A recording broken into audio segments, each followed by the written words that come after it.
So, for those of you who haven't met me, I run the con suite at this con. And on Monday, I said, I am... Just stage left all the time. Fine, I'll learn how to use one of these damn things.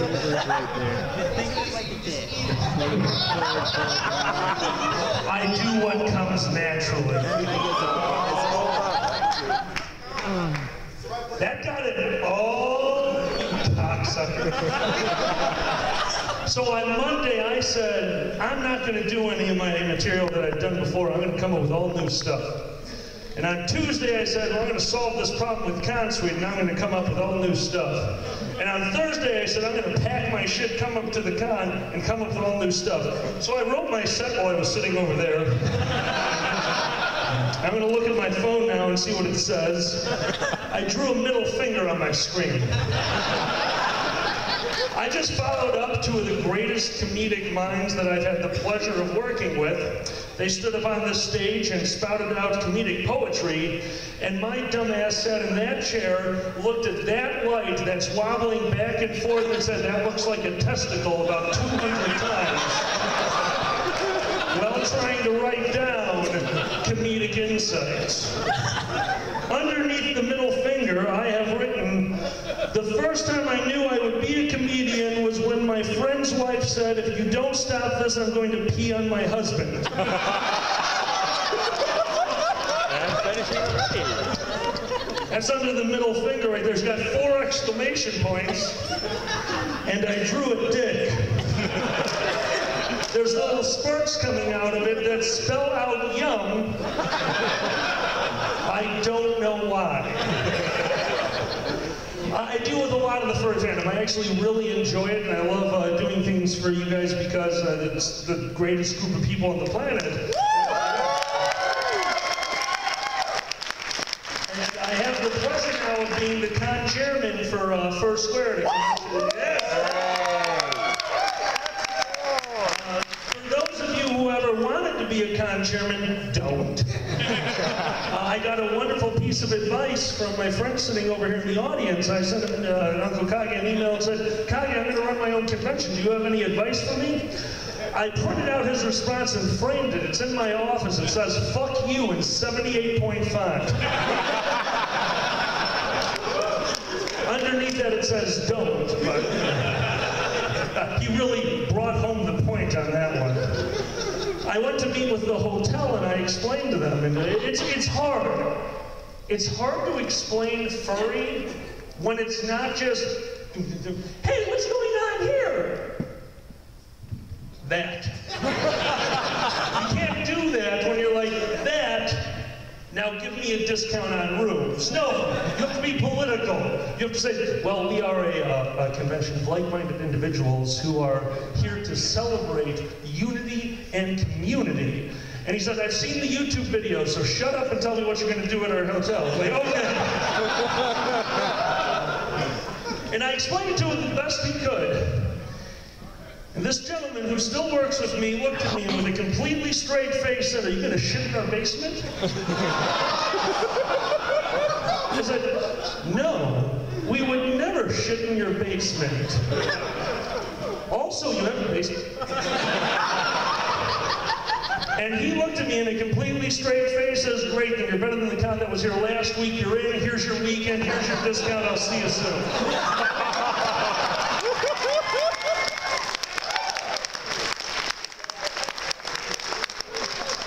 So I run a con now, and our theme, according to the hotel liaison, is we won't shit in your basement. If you make me a liar, I will kill you. Every once in a while, I still get an email from him, all clean. As I said before, I'm running the con suite here. Who here has had the opportunity to see the MFF con suite? Raise your hands. Don't you love that soda machine in there? Fuck you. If I die in the next 2 weeks, that thing killed me. It is sentient, and it knows your name. You see, because when you work for a con, the first thing they try to do is keep you working for a con. Because once you understand what is actually entailed in working for a con, you want to stop working for a con. Because you all have brains in your brain casing, and they would tell you, no, you don't need this. Please send me a bullet by express mail. Express mail is called Smith & Wesson in this case. You should get it at this point. My first experience with the soda machine was last year, and it was a nightmare, but it worked. This year we had a professional come in, clean the machine, set up the machine, make the machine perfect. He showed us how to measure the syrup coming out of the machine versus the foamy water coming out of the machine. I thought, that is really cool. That'll be really useful. I blew up one side of that fucking machine Thursday night. Your fault. Because the first incident happened when the water ran out on one side, and one of you, who will remain nameless, but later I'm going to stare at you for 20 minutes. I will time it, and I won't blink, and I'll punch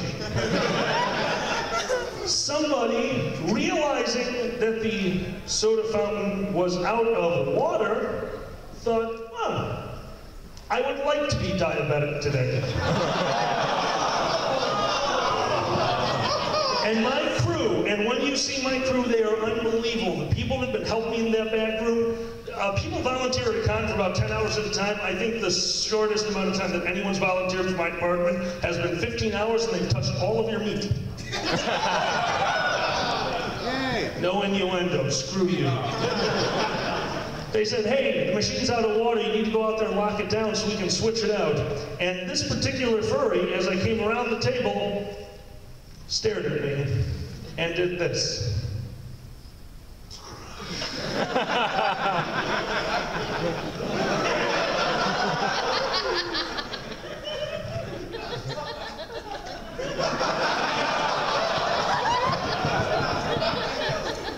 He took an entire cup of Cold Red Mountain Dew syrup.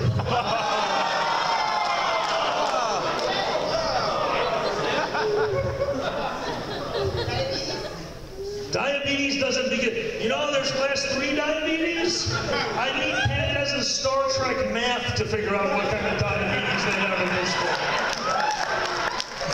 And the worst part is we have a competition. It's a little hidden thing that we do. We all have our pictures up on this soda machine. I'm Diet Mountain Dew because I'm a fat ass. And Takaza is Code Red because he likes Code Red, and the rule has always been whoever goes out first wins. And this asshole just took a bunch of Takaza. So I picked up the radio and said, Takaza, you're inside the guy. No one talked on the radio for 10 minutes. It was awesome. That's how to shut everyone up. Say the ex-con chairman is inside someone. They're going to wait for him to respond. Convention horror stories, and I love them because they relate to everyone else. But there's another type of convention. It's not really a convention, but it's the same concept if you've ever done it. Getting married and getting hotels at the room, getting rooms at your hotel is the same thing, just on a smaller scale. And recently, my friends got married, and John. Some of you should know who John is. He was standing up at the wedding. Luckily this time I was not. It was awesome. I got to sit down and have food. And John sat up at the head table and he looked at everyone in tuxedo and said, hey, you know it'd be great if we came up with a rule that says we can make him drink if we're wearing a tuxedo. And apparently he could just implement fucking rules like that because that's what happened. And drinks were starting to be sent to my table, and I'm not going to say no. This is half alcohol right now. This is all alcohol right now. That's right, I'm full. So, I can't tell the rest of this story because after they got me doing YMCA wearing all 4 hats at the same time, I don't remember anything else. But as the story goes, my friends escorted me up to my room, where they said I pulled the greatest magic trick ever and pulled out a clump of ice from nowhere, yelled the Titanic is going down, and started whipping it at doors in the hotel.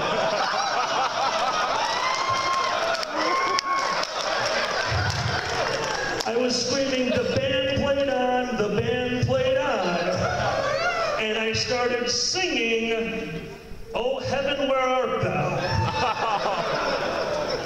In a language that no one could decipher, but the tune was there.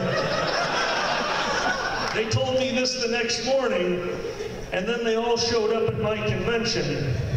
And I have a lot of horror stories from them, because they got their revenge. And I hate them.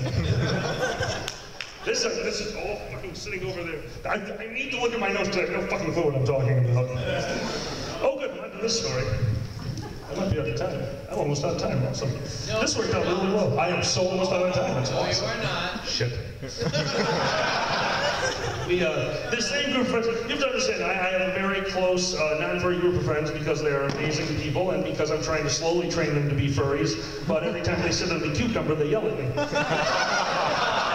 Set traps, it's the only way you'll know. You're out of time. I win. I'm busy. Hold on, let me get some inspiration. I'm not as classy as you are. I don't have. Oh, God damn it.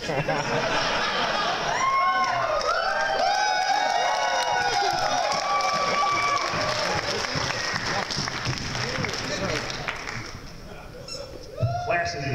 No. My friends, we all went out for a weekend getaway. You know, a guy's weekend, which means I was the only one allowed to screw that weekend, which pisses them off royally. You haven't lived until all your straight friends share a house with you, wake up Saturday morning and goes, that's fucking unfair. I'm like, yeah, that's awesome. The worst part was the room that myself and Xander stayed in were all hardwood floors. They called it the ice rink. Those of you who are laughing have had sex in a room with hardwood floors.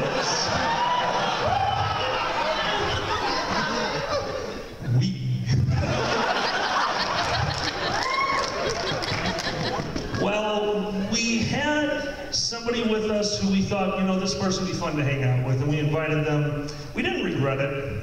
He did.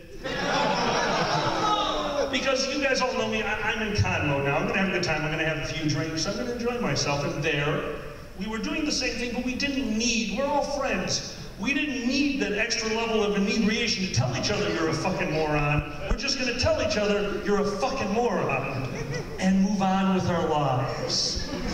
So we were playing Kings with beer, wine, hard cider. A nice easy time. Kings is a wonderful game, I love Kings.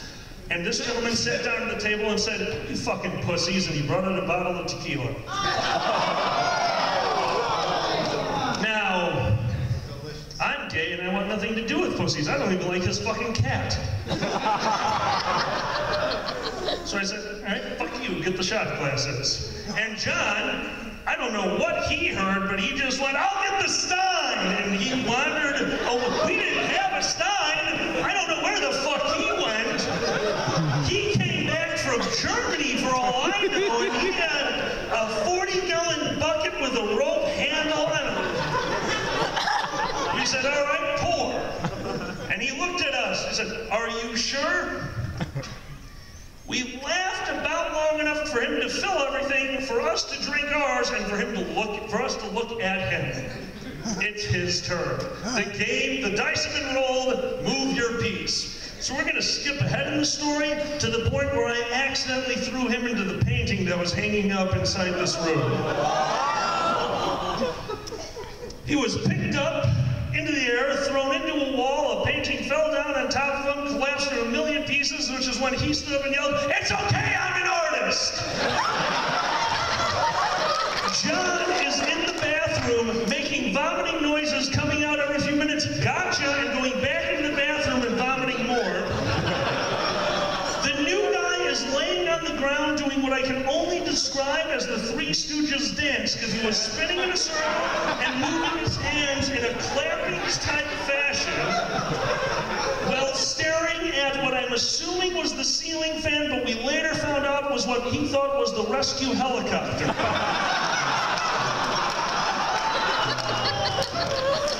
Our semi-sober person, we are going to call him now 2 shots of tequila, because that's what he drank, said, all right, it's time to go to bed, and started trying to tie us up in blankets. We have referred to this night as the bondage party, and none of them are into it. And the kicker to that story is the drive home. Oh no. Because the next day we all had to wake up.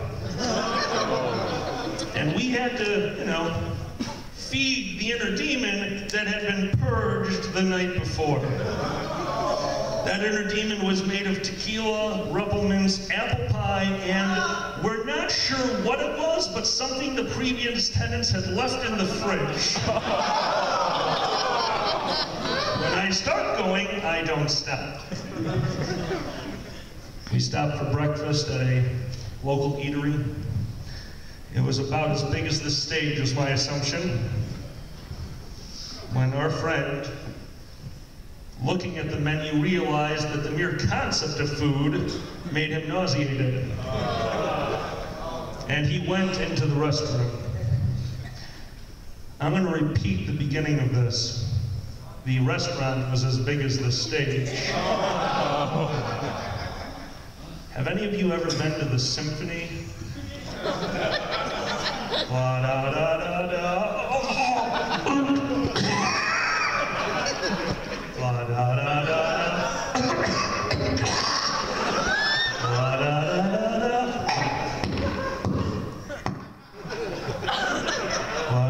Now we're not even looking at the bathroom door, but the entire restaurant's looking at us.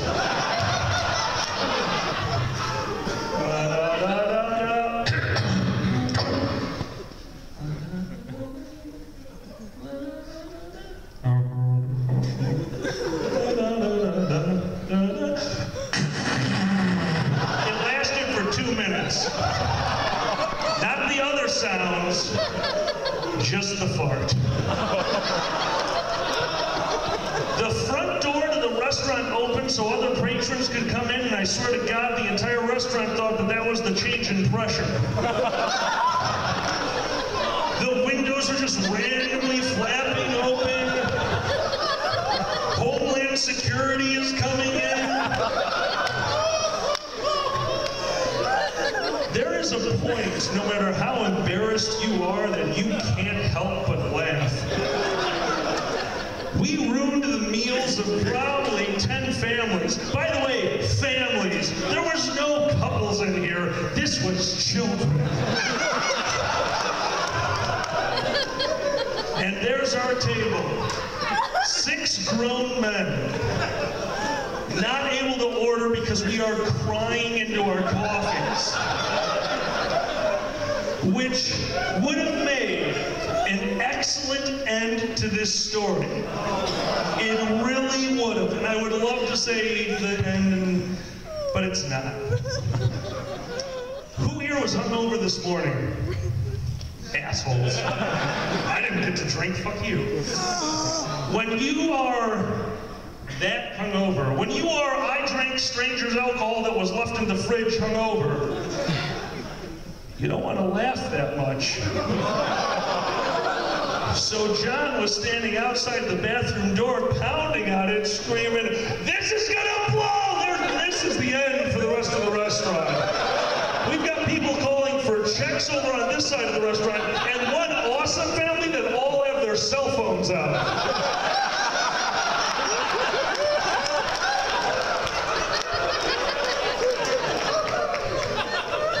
When this guy got out of the bathroom, John shot in there so fast that he was knocked back into the bathroom with the door closed, and we will end the joke with what the rest of the restaurant heard.